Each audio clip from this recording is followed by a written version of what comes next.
pretty big capacity. It could charge my phone, just my phone, from dead to full over 3.5 times before this is empty. So it takes a while. It's definitely like a 0-day charge kind of thing.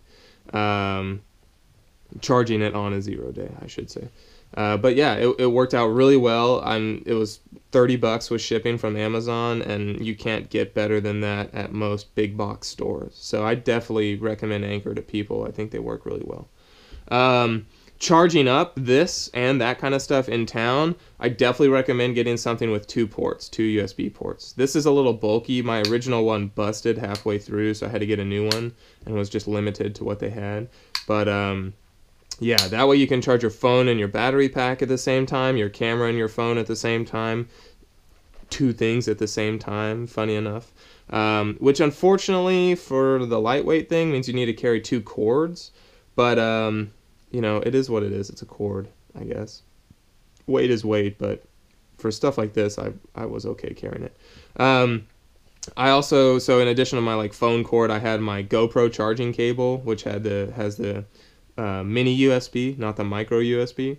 So I carried a mini to micro USB adapter. I got this on Amazon.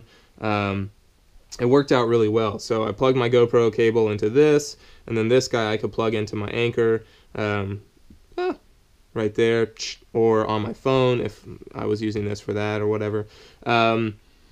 Yeah, I think it definitely is a good way to save cables. That way I didn't have to have my GoPro, my phone, and my Anchor cable, you know, and all that kind of stuff. So that's cool. If you only need one cable, you could be able to just use it for everything. But yeah. I did listen to music. I bought a dinky pair of headphones around... I don't even remember. But anyway, I was listening to music and that kind of stuff. I didn't initially start off listening to music, but I think music's really a cool way to, pass kind of those lonely stretches on the trail, but also be able to bring you back to the trail when you're back home. I mean, I hear songs that I listen to, and I can be like, oh, I listened to this when I was like hurrying to get to the post office at Idlewild or something like that. So that's a cool thing. GoPro mounts, I started with a few more. I ended up with only these 2, and I think I actually sent this guy home before the end of it. The Gorilla Pod is cool because you can get nice like step over shots and really attach it to most anything you need to. The selfie stick, even though I hate calling it that, or like pole mount or whatever you want to say, works out really well, especially if you know how to tie knots. You can tie some sticks and make your own tripod and then adjust the angle of the camera and that kind of stuff. But this worked out really well. I made a video of all my of our trip that I'll, I guess, post a link to in the description of this video if you want to check out some of the cool stuff I was able to do with these guys. I also had carried a Timex Ironman. Not much to say. You know how watches work and what functions they have. A watch is important, or some sort of timekeeping device, because you need to make sure you get to post offices before they close, to the brewery before they close. You got to get that free Thru-Hiker beer. Important piece of gear for sure. Yeah. I use a Black Diamond Spot as my headlamp. It has a red light setting for in camp so you don't blind people, and the spotlight was enough to night hike without feeling like I was going to accidentally walk off the edge of a trail or something like that. Black Diamond recently redid the Spot for 2016, and it's totally waterproof, a slimmer profile, and I think it's actually lighter than this, so that would be, and it's brighter. So that's a cool option. I saw a lot of people with the zip lights, like the Petzl Zipka or the E-Light. They're definitely lighter options than this for sure. They basically have a little wire and it, like one of the hospital name badges or something like that. But this is what I had, and I wasn't going to buy a new light. So there. No. We use the Spot as kind of our, oh shit, we need help thing if we needed it. Thankfully, we never had to use any kind of rescue function. We kind of either steered away from sketchy situations or were able to figure it out ourselves. Don't think buying one of these or a personal locator beacon means you can do sketchier shit. Like, if you don't know how to hike in ice and snow, don't buy one of these and go hike in ice and snow. Like, figure out how to do it before you go out there. Don't think this just because you can save your life and with a push of a button means you are now capable of doing more strenuous or extreme adventures. Figure out what it is you're doing before you go out there so you don't have to use this. Anyway, that's my soapbox on this. We did only really use the check-in OK function the whole time we were there, and our folks would get, folks and family got notifications when we were at different places. It was pretty cool because they ended up actually buying a wall map for us and plotting out the different places we sent for campsites and stuff, so that was nice. The only thing I didn't necessarily like about the spot, if it doesn't send the message, it's supposed to flash red up here. There were a couple times where it sent the message and my parents never got anything. And then we'd get in a cell service and be like, hey, are you okay? Like, we never got a check-in the last couple days. Figured out, I think it was because the batteries were too low. We swapped out batteries and that seemed to fix it. So I guess that was it. But yeah, it didn't flash red. So batteries lasted us almost halfway through the trail. So if you're using this on an extended trip, just plan on swapping out the batteries every 2 months, every month and a half, I guess. No hard date, just whenever it works best for you. But yeah, we were using it once a day, and it seemed to last us roughly 1 3/4 months or so. But I really like that. It was nice. First aid kit. I don't have my first aid kit together that I had on the trail, so this just kind of represents first aid kit. I had moleskin. I had a couple Band-Aids, Neosporin, hand sanitizer, toilet paper. It was kind of my cleanliness first aid kit altogether. Also carried ibuprofen. If your doctor will prescribe you 800 milligram ibuprofen, that's a great way to kind of consolidate it so you're not taking 4 200 mil tablets you buy at CVS or whatever, and you can actually get the good stuff. Yeah, but don't get the ibuprofen's nice because it kind of helps relieve swelling too, so it's a good thing for that. We also carried Advil PM. We learned that we would be too tired to sleep sometimes or too sore to sleep, and Advil PM gets you that edge to just kind of punch in the jaw and knock you out for the night, so that worked out really well. Also earplugs for different wildlife noises in the middle of the night. They help kind of mute that out so you get some sleep. But also when you're at camps like Castle Crag State Park where you're right next to a freaking highway, these things help deaden all of that, so you can get some quality sleep before you do another 30 miles the next day. Teeth cleanliness. I had the full floss. I had a travel size floss thing, but the floss inside was just like garbage. It just frayed and went everywhere, so I just got normal floss. Yeah, use it for a sewing kit. Use it for fixing buttons on your shirt, flossing your teeth, all that great stuff. I also got my dentist. I had a couple soft spots before I left, no cavities, but I got her to we prescribed the like prescription strength 1% fluoride toothpaste, and I had a couple. I basically just used up some travel tubes of normal toothpaste before I left, and filled in these guys with the Prevident. So that was actually really cool. I felt more confident that eating, a bajillion calories a day and sugar and salt and sweet and all that kind of stuff wasn't going to destroy my teeth with floss and special toothpaste. So do what you want, but I enjoyed it. I did have a little emergency thing of matches just as a just-in-case thing. That was just, I always keep some matches and a striker in their own bag when I go out, just because. I also had my EpiPen. I'm allergic to some beans and nuts and stuff like that, so that was definitely a necessity for me. I had one, Mason had one. It sucks because it's heavy, but if you need it, it'll save your life, so I'm not going to complain too much about that. Water-wise, I also had a compass. Same thing with the spot. Don't buy a compass if you don't know how to use it. Figure out how to use it and orient a map and navigate before you get something, because if you're trying to learn how to use this guy out on the trail, you're already in a sticky situation.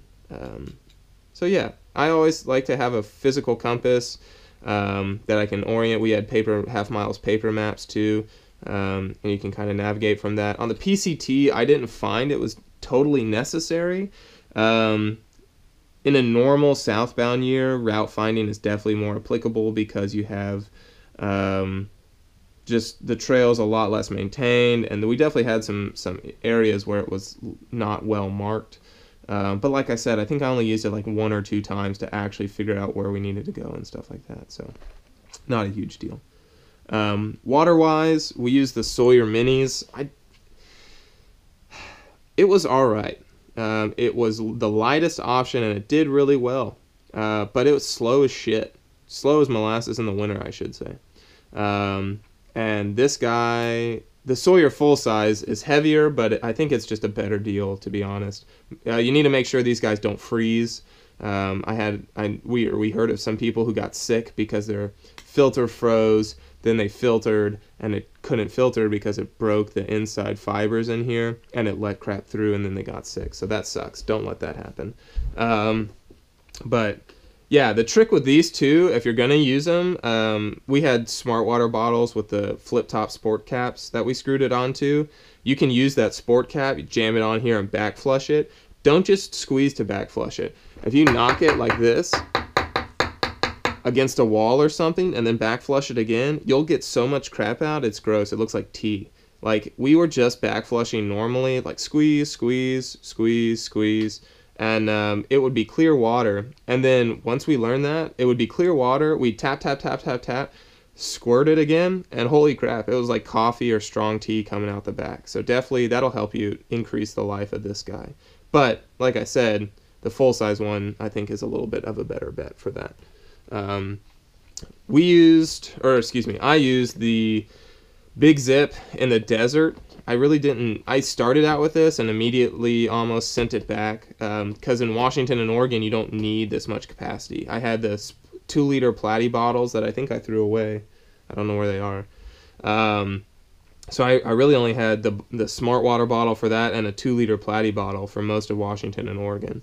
There are a couple dry stretches in Oregon actually that I could have gotten away with a bigger capacity for sure, but it's neither here nor there. In the desert though, I had 2-liter bottles, this thing, and the smart water bottle. I think at the most I carried was like 9 liters of water in a stretch. But the Big Zip works nice. It's one of the lightest ones. It has a big opening up top here instead of like the Platypus Hoser, which basically has a tiny opening down here. It was nice. You can also unclick this, so you have just the bladder for storage if you don't want to use the tube. That's up to you. Cooking, I'm sorry, my pot cozy was an absolute disgusting piece of crap when I got back, so I threw it away. But I made it out of this sun reflective thing for a car, American flag design, whoop whoop, go America. I just used the design off Eric the Black's website. It's pretty easy to do. This is the Snow Peak Trek 1400 pot. Yeah, it worked out well for both of us. Since we were splitting up meals, we would boil water in this and then dump it into the freezer bags, then put the freezer bags in our pot cozy. That way we never really had to cook in this. That was definitely a good way to go. Yeah. Titanium has a great heat coefficient, so it gets hot really quick. It also gets cold really quick. So if you cook in titanium, not only do you have to make sure you're stirring constantly so you don't burn your food, but you have a cozy of some sort so that it doesn't just dump all your heat immediately after. Titanium's great for light and strong, but it's not the best when you need to keep stuff hot. We started out with a Snow Peak Gigapower stove. It was with piezo. Ooh. It worked all right until we somehow got a chunk out of the O-ring in here and had to switch our plans, which sucks because the 4-prong Gigapower works well with a Gigapower windscreen. The 3-prong Gigapower Light Max does not work with the 4-prong windscreen. So we had to send both those guys back and do without a windscreen after we switched to this, but it wasn't that big of a deal. And we saved some weight, so there you go. The Gigapower Light Max works out really well. It's pretty stable for how dinky it looks, and it puts out a good amount of heat. So we had just a little mini Bic lighter to light our stove and all that good stuff. This is actually the one we used on the trail, and you can see it still has fuel, so it was good. I mean, it never ran out for what just sparked. You probably didn't even need the butane. All you need is that little sparker, but neither here nor there. I started out with a Light My Fire double-edged spoon fork thing. It was a piece of garbage. It snapped in half. I don't know why I thought it wouldn't. I've had 2 others snap in half before, but I switched to a titanium Snow Peak. This is actually a little heavier than you probably need, and I mean, it's super strong and everything like that. It's not going to just bust, but it's probably overkill, especially since they're relatively expensive. Sea to Summit makes an aircraft aluminum spoon fork thing like this that's lighter, but just as strong, and that would probably be a better way to go, or just a thicker plastic spoon. Like, this thing isn't going to snap in half like the Sea to Summits will. I think this was part of like a REI, GSI Outdoors, just like a spoon, fork, knife kit, and all you really need is a spoon. You're not cutting steak out there. Yeah, so that's pretty much all the hardware, hard good type stuff. I guess we'll switch over to clothing. I started off in the, sorry I keep saying we, it's hard to get away from that. I started off with the Sahara cargo zip-off pants. I pretty much immediately sent the pant legs back home. They were too hot, too bulky. Going southbound, you're in bugs kind of in the off season, so the bugs weren't a huge deal. I never really carried anything in these pockets, so why need them? So I ended up sending these back fairly quickly as well. A little bulkier than what I used. I switched to the running shorts and was way happier with that. They have the liner on the inside, so you don't necessarily need to use another pair of underwear, which worked out really well when we were doing laundry and stuff like that. So that was pretty awesome. Plus, they're super light, super breathable, dry really quickly, and they have a Texas flag on them, so yeah. Speaking of bugs, actually, I had this bug net at the beginning. It was helpful in some of Washington when there were big old flies zooming around, but like I said, we were in the off season for bugs, so I sent it home. I pretty much sent it home at the first stop in Thru-Hike, and